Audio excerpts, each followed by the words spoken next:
One of the most surprising roller coaster experiences I have ever had happened on the brand new Eurosat CanCan Coaster in Germany's Europa Park, which is located in the town of Rust. This indoor MACK roller coaster, originally built in 1989, is a completely indoor and highly themed ride experience with a lot of different things to offer. It features 14 riders per train and gives a long, incredible ride on a smooth red track. In my review, I will go through 7 different categories to judge the roller coaster from several different aspects. Every category will result in a score out of 10, which will then be added to a final average score. Before going on with the scoreboard, however, we will take a quick look at how big and bombing this ride is. Eurosat CanCan Coaster, or just Eurosat as I will refer to it as, stands at 83.7 feet tall and gives a 3,024.8 feet long ride at a top speed of 37.3 miles an hour. The funny thing is, even though these stats aren't in any way impressive, they all actually feel bigger than they are, which we will get into in just a bit. First though, we will talk about the ride's appearance, and Eurosat itself isn't actually visible at all. The coaster is located within a large silver ball like the one at Epcot, and the ball itself is surrounded by a bunch of little building details which are part of the ride's theme.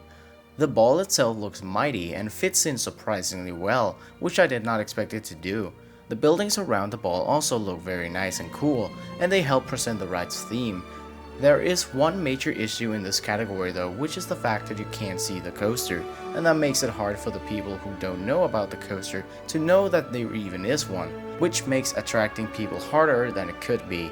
Still, because the ball and buildings do look so great, I will give the ride a 5 out of 10. Half for excellent beauty of the coaster surroundings and half for not actually seeing the coaster. Next is G-forces, and even though I usually go over every element on the ride I talk about, Eurosat CanCan Coaster runs in the darkness, making it very hard to look at a POV and pinpoint where you felt what, since you couldn't actually see it during the ride, especially since the ride does so much and crosses over and under itself a total of 138 times. I do however remember what forces I did feel on my 2 rides, just not where I felt them. When I first rode Eurosat, I didn't expect anything from the layout, only good theming. But lucky for me, I was pleasantly surprised. I was blown away from how good the layout of this ride is. You experience everything from decent Gs at the bottom of drops to powerful ejector airtime in the back. I rode it in the second row and in the back row, and in fact I remember at least 3 great airtime moments from both rides, including 2 moments of strong ejector that came as huge surprises in the back row, as you couldn't see them coming at all, which made them even better, especially since they were also somewhat consistent, lasting up to over a second, at least on one of them. Laterals are also a great factor on this coaster, and I would say it's the focusing force of this ride. You go through several transitions which whip you to the side, and in 2 different places you go through underbanked turning hills which push you smoothly to the side at the top of them. I expected going into Eurosat and expecting forces worthy of a score of 3 at most, but I can now say that Eurosat CanCan Coaster proudly deserves 8 out of 10, which just proves that even old family coasters can have a kick to them, even though some parts were added after a 2018 retracking, including the underbanked hills. Next up is smoothness, and this also goes back to the 2018 retracking. I don't know how rough or rattly the old Eurosat was, but I expect the Eurosat CanCan Coaster to have a few rough transitions from looking at POVs. Well, to my surprise, this coaster deserves a fantastic 10 out of 10. The ride is as smooth as butter, and there isn't any vibration, rattle, shake, or sign of roughness. Not even in the harsh transitions, which is just super impressive. So kudos to MACK rides. Moving on to the ride time category, where I judge it from how long the ride feels, I can start off by talking about the lift hill. Eurosat CanCan Coaster has a long-lasting spiral lift hill in the middle of the Epcot ball it's placed within, which goes around amazing theming while riders also listen to excellent and very emotional music. In fact, you even encounter theming before the lift hill, but we'll get into that later. My point is, before you reach the first drop, your experience has already begun, so I will therefore count this as part of the time you spent riding the coaster. The lift hill feels a decent few minutes long, but it isn't in any way boring. When you've then gotten to the top and the fast part begins, you also go around inside the sphere for quite a while. At least it feels like it, and that's what counts. Eurosat feels like a good long ride. Not the longest ride I've experienced, but good enough for a score of 9 out of 10, which is really surprising considering its shorter track length. I was simply astonished that we were still going when we were about 3/4 of the way.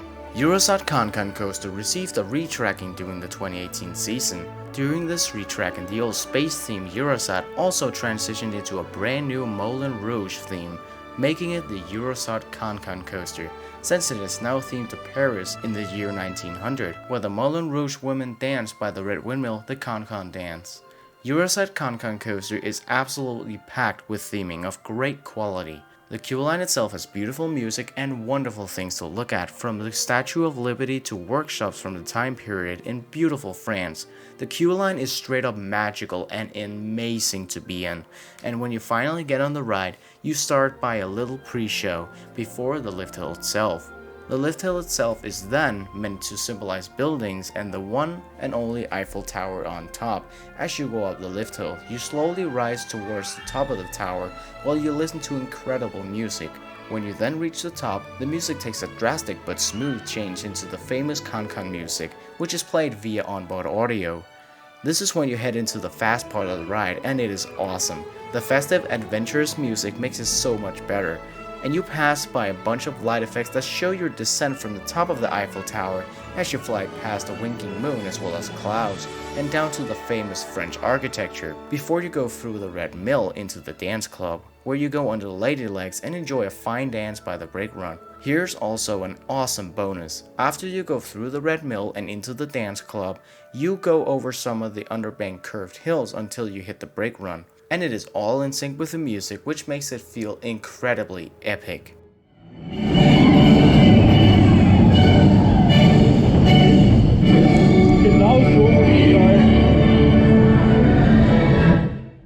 This has possibly made it my favorite ending on any roller coaster I've ridden, and Eurosat CanCan Coaster gets a massive 10 for its theming. It's both outstanding in quantity and quality, and it's one of the best theming experiences I've ever had on a roller coaster. The perfect word for the theming on this ride is simply just mind-blowing. Next category is originality. Now, the thing about Eurosat is that it has often been compared to Disney's Space Mountain, and I have to acknowledge that, just like the fact that it is in a massive Epcot ball. These things do make it look quite like a ripoff, even more so when you think about the fact that it originally had a space theme. However, the coaster itself, which does differ, as it is a unique MACK rides coaster, which was made specifically for Europa Park. At the same time, it did receive a new theme and small layout changes, and I am reviewing the new Eurosat CanCan Coaster, so I will give it a 5 out of 10. And I'm honestly torn in regards of how original it all is. The theme is definitely unique, and the coaster itself seems very unique too, but it is just pulled down by a lot of other factors. The final category is the one that everyone would like to have the highest score, and luckily for them, I will give Eurosat CanCan Coaster a 10 in the category of overall fun. When you ride this for the first time, and hell, even the second time, you will have an absolute blast, and I believe that anyone who rides this and likes coasters will love it to bits. The mix of the theming and the layout itself, as well as going through the layout in the darkness, which also makes it feel faster, all make this coaster one incredible experience. I will say that even though I'm giving it a 10 in this category, it doesn't mean that it's my favorite coaster at the park, since I also look at other factors when I choose which coasters I like the most, but it definitely is amongst my favorites at Europa Park. All these scores added and divided by 7 give us a final average score for Eurosat CanCan Coaster of 8.1 out of 10. I can definitely see arguments for this being the best coaster at Europa Park. As I said, it isn't my absolute favorite, but I definitely have no problem with this coaster at all whatsoever, and I will forever look at my rides on this as one of the coolest ride experiences I've ever had on a coaster, in my personal opinion. That's been it for the Eurosat CanCan Coaster review. Make sure to let me know if you've ridden this epic roller coaster, as well as what you think of it. Also, if you enjoyed the review and would like to show your support, a push on the like button would be greatly appreciated, and so would a subscription so you can keep up with all the future content. Otherwise, it has been Northern Rides, and I hope you all keep on riding.